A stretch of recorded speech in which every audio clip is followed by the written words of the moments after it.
Imagine standing in front of the man who destroyed your childhood, a man who represents everything that has wronged your family. What would you do? Would you seek revenge, or would you choose the harder path of justice? This is the story of Jamal Carter, a young man who witnesses his father, a man of honor, brutally attacked by a corrupt police officer. Determined to make things right, Jamal embarks on a journey that will leave you questioning what it truly means to fight for justice. But when a familiar face resurfaces, Jamal must confront a decision that will change everything. Will he rise above the hate, or will the pain of his past consume him? This gripping tale is filled with unexpected twists, powerful moments, and a message of hope that will resonate long after the story ends. To find out what happens next, hit that like button, subscribe for more incredible stories, and don't forget to comment with your thoughts.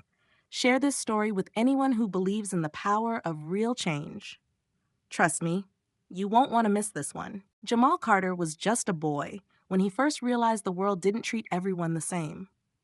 Growing up in the heart of Ridgewood, a racially divided city, he saw how people like him, people with dark skin, strong backs, and kind hearts, were treated differently.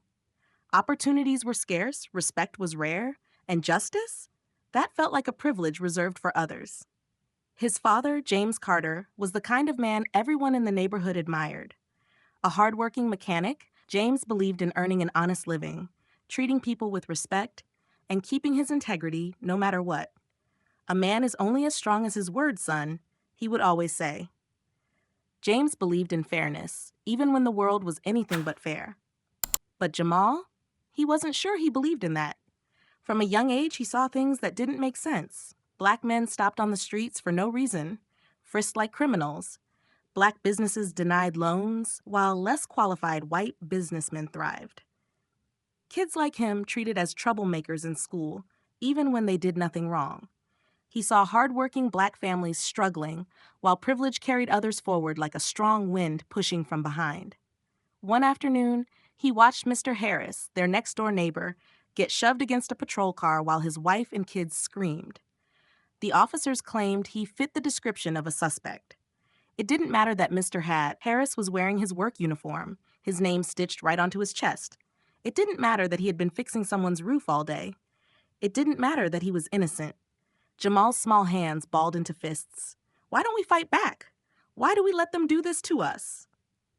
His father, standing beside him on their front porch, placed a firm hand on his son's shoulder. His face was calm, but his eyes held a sadness too deep for words. "Revenge is not the answer, son," he said softly. "If we stay honest, things will change." Jamal looked up at his father, confused. How could he believe that? How could he watch their people suffer and still hold on to faith? As they walked inside their small but warm home, Jamal made a silent promise to himself. One day, he would find a way to fight back. It was a cool evening, the kind where the air felt crisp but not too cold. Jamal and his father, James, walked side by side, their arms filled with grocery bags. The corner store wasn't far from home, and as they walked, James hummed an old blues tune, one his own father used to sing. Jamal loved these walks with his dad. They were simple, peaceful, a brief escape from the weight of the world. But peace never lasted long in their neighborhood. As they turned onto their street, flashing red and blue lights painted the pavement. A police cruiser sat idling on the curb, and stepping out of it was a tall, broad-shouldered white officer. Officer Tom Wilkins. Jamal had seen him before, always lurking, always watching, always looking for an excuse to make someone's life miserable.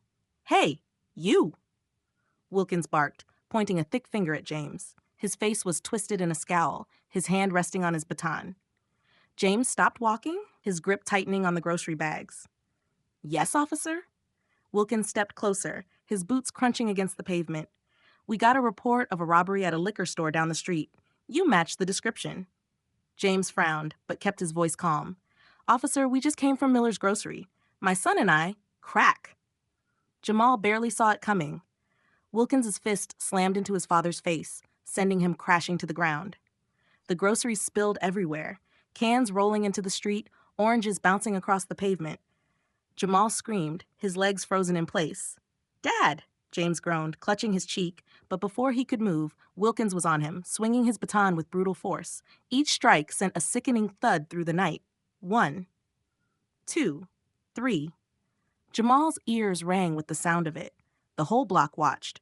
Faces peered out from behind curtains. Neighbors stood frozen on their porches. No one moved. No one spoke. They had seen this before. They knew stepping in meant becoming the next target. Jamal's heart pounded in his chest. Why wasn't anyone helping? Tears blurred his vision as he ran to his father, dropping to his knees beside him. "Dad, fight back! Please!" he sobbed, shaking James' arm. His father, bloody and broken, turned his head slightly, his swollen eyes barely open. He reached out, his trembling fingers wrapping around Jamal's small hand. "This is not the way, son," he whispered. Jamal's breath hitched. His father's words felt like fire in his chest, burning against everything he felt in that moment. How could this not be the way? How could he just take this? Wilkins let out a cruel chuckle. He wiped his hands on his uniform, like James's blood was just dirt beneath his fingers. Then, with one last vicious kick to James' ribs, he spat on the ground and walked away. "Stay in your place, boy," he muttered as he climbed back into his cruiser. Jamal watched the taillights disappear down the road. His fists clenched so tight his nails dug into his palms. That night, Jamal lay in his bed, staring at the ceiling, his pillow soaked with silent tears. His father's words echoed in his mind, but he didn't know if he believed them anymore. This is not the way. Then what was? He didn't know yet. But one thing was certain. He would never let something like this happen again. The bruises on James Carter's body faded, but the wounds left on his spirit never did. Though he recovered physically, something inside him changed after that night. He walked a little slower, spoke a little softer. The once proud man who held his head high, no matter how hard life tried to break him, now carried an invisible weight on his shoulders. Jamal noticed it. He noticed everything. But instead of letting his father's pain break him, he used it as fuel. At school, Jamal buried himself in books. He wasn't just learning, he was searching. Searching for answers. Searching for justice. Searching for a way to fight back without losing himself.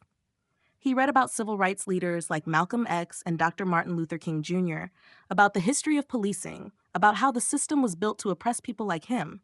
And the more he learned, the clearer his path became. The law wasn't just words on paper. It was a weapon, one that had been used against his people for centuries. But what if he could learn to use it for them instead? Through it all, James remained his quiet, steady presence at home, watching his son grow into a man with fire in his heart. But the fire wasn't enough to heal what had been broken. Years of stress, discrimination, and silent suffering had taken their toll.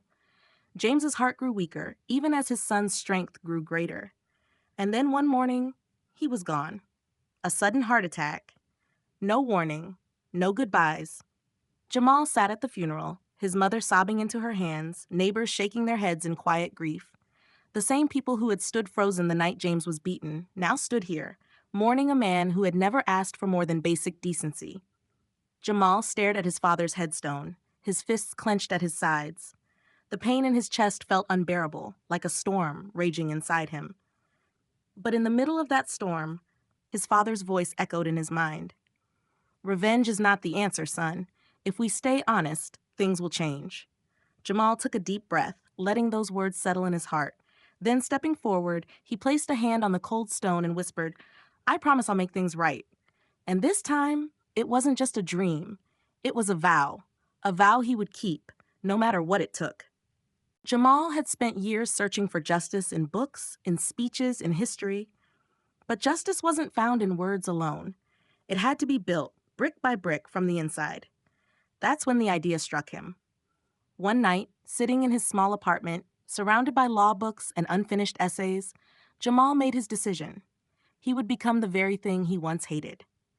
The next morning, he sat across from his mother at the kitchen table. Her eyes were still swollen from crying, grief still wrapped around her like an old coat. "Mama, I've decided something," he said, his voice steady. She looked up, her tired eyes searching his face. "What is it, baby?" Jamal swallowed hard. "I'm going to become a cop." The words hung in the air like thunder before a storm.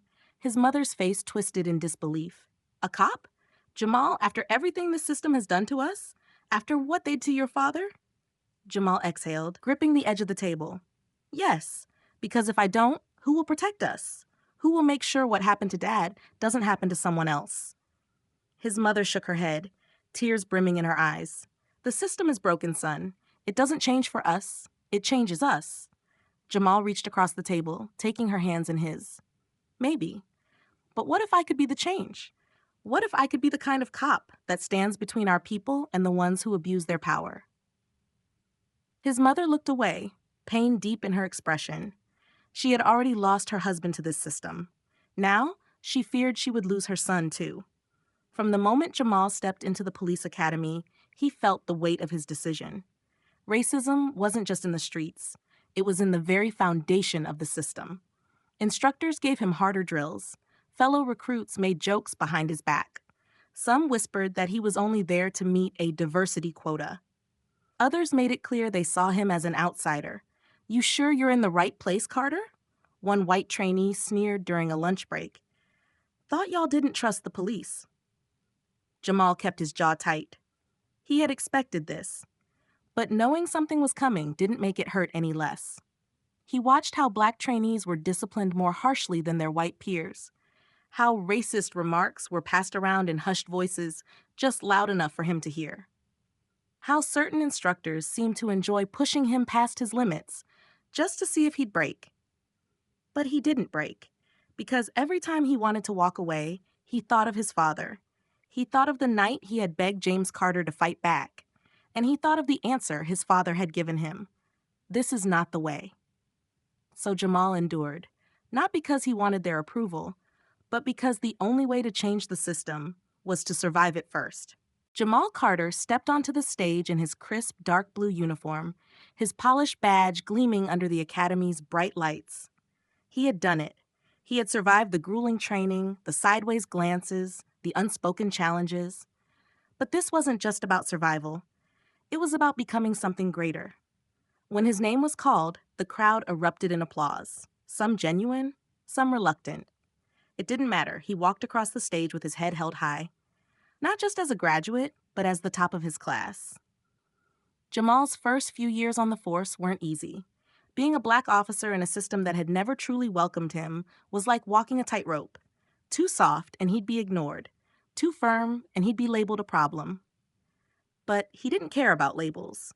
He focused on his work, being fair, being thorough, being the officer his father would have been proud of.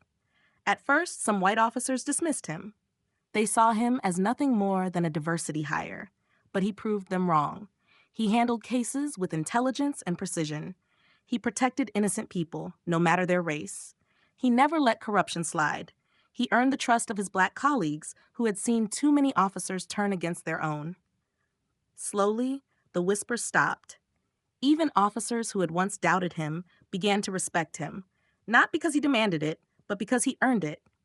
Jamal knew he couldn't overhaul the system overnight, but he could start with the little things. He pushed for thorough investigations into cases involving racial bias. He held fellow officers accountable for misconduct, refusing to look the other way. He mentored new black recruits, making sure they knew they weren't alone. Word spread through the department. Carter was different. Not just a cop, a man of honor. The past had a way of coming back around. Sitting in his office, Jamal Carter threw a stack of internal reports on corrupt officers. It was routine work. His job now involved cleaning out the rot from the inside. He had already dismissed officers who abused their power, overturned wrongful arrests, and pushed for new policies to hold law enforcement accountable. But then he saw a name that made his breath catch. Wilkins was no longer just a street cop. He had been promoted, but his corruption had only grown. The file detailed years of complaints, excessive force, planted evidence, bribery, connections to gang leaders. He had slipped through the cracks for too long. Jamal leaned back in his chair, tapping his pen against the desk. This ends now. Jamal called his most trusted officers into a meeting. "We have a dirty cop on our hands," he said, placing Wilkins' file on the table. "And this time, he won't get away with it." They set up a sting operation. Wilkins had been accepting bribes from a local gang leader in exchange for looking the other way. They arranged for an undercover informant to deliver marked cash to Wilkins while a surveillance team recorded everything. They waited. Then, the trap snapped shut. Wilkins took the bribe. The second the money hit his hands, Jamal and his team moved in. "Tom Wilkins, you're under arrest." Wilkins spun around, eyes wide in shock. "What the?" "You set me up." Jamal stared at him, expression unreadable. "No, Wilkins, you set yourself up." Wilkins' face turned red as the cuffs snapped around his wrists. It was over. Jamal's fingers tightened around the file as memories flooded back, the flashing red and blue lights, the sickening crack of his father's ribs under Wilkins' baton, his father's whisper, "This is not the way." Jamal exhaled slowly, forcing the rage down. This wasn't about revenge. This was about justice. Later that night, Wilkins sat in an interrogation room, shackled to the table. Jamal stood on the other side of the glass, watching him. For years, he had dreamed of this moment. But when he finally stepped into the room, there was no satisfaction in Wilkins' downfall, only the weight of what it all meant. Wilkins looked up, and for the first time, there was fear in his eyes. Jamal sat down across from him, folding his hands. Calm, collected, the exact opposite of the boy Wilkins had terrorized all those years ago. "You don't remember me, do you?" Jamal asked. Wilkins scoffed. "I've arrested a lot of people, kid." Jamal's eyes didn't waver. "You beat my father in front of me, right on our street. You laughed while he bled." Silence. Wilkins blinked, realization settling in. Jamal leaned forward. "And you know what? I could do the same to you right now." Wilkins tensed. Jamal's voice stayed steady. "I could ruin your life. I could make sure you suffer. But I won't, because unlike you, I believe in real justice." Wilkins swallowed hard, his arrogance crumbling. Jamal stood up, looking down at him. "Enjoy prison, Wilkins. No badge, no power, just you and the people you used to oppress." He turned and walked out, leaving Wilkins to face the fate he had earned. Justice had finally come full circle. Jamal sat across from Officer Tom Wilkins, staring at the man who had destroyed his childhood, the face that haunted his memories. Wilkins, now older and graying, sat with an air of arrogance, his eyes glinting with defiance. The room was dimly lit, the cold metal of the table separating them. Wilkins had been caught red-handed, taken down in a sting operation Jamal personally oversaw. Yet, even now, as Wilkins sat there in handcuffs, he wore the same smirk that Jamal had remembered so vividly from that fateful night years ago. "So, this is your revenge, huh?" Wilkins scoffed, leaning back in his chair, his tone dripping with sarcasm. "You finally got me. After all these years, you're still holding on to that bitterness." Jamal didn't flinch. His face remained calm, his posture straight and composed. The years of anger, pain, and hurt had built up inside him, but now they had been tempered with the wisdom his father had imparted. He had learned that true power didn't come from seeking vengeance. It came from maintaining dignity and adhering to a higher standard of justice. "No," Jamal said, his voice steady and clear. "This is not revenge. This is justice." Wilkins raised an eyebrow, almost amused by Jamal's response. He leaned forward, the arrogant smirk never leaving his face. "Justice? You think you can sit there and pretend you're some kind of hero? You really think this is about justice?" Jamal leaned forward as well, his gaze piercing, unwavering. "My father was a better man than you," he said, each word deliberate, measured. "And I am too." The words hung in the air like a heavy weight, and for a moment Wilkins' expression faltered, but he quickly regained his composure, crossing his arms defensively. "Well, big deal," he muttered, trying to brush off the accusation. "Your father was weak. You're just like him, thinking you can change things from within. You really think the system cares about a guy like you?" Jamal held his gaze, letting the silence stretch for a moment. The years of rage he had carried in his heart began to fade, replaced by something far stronger, conviction.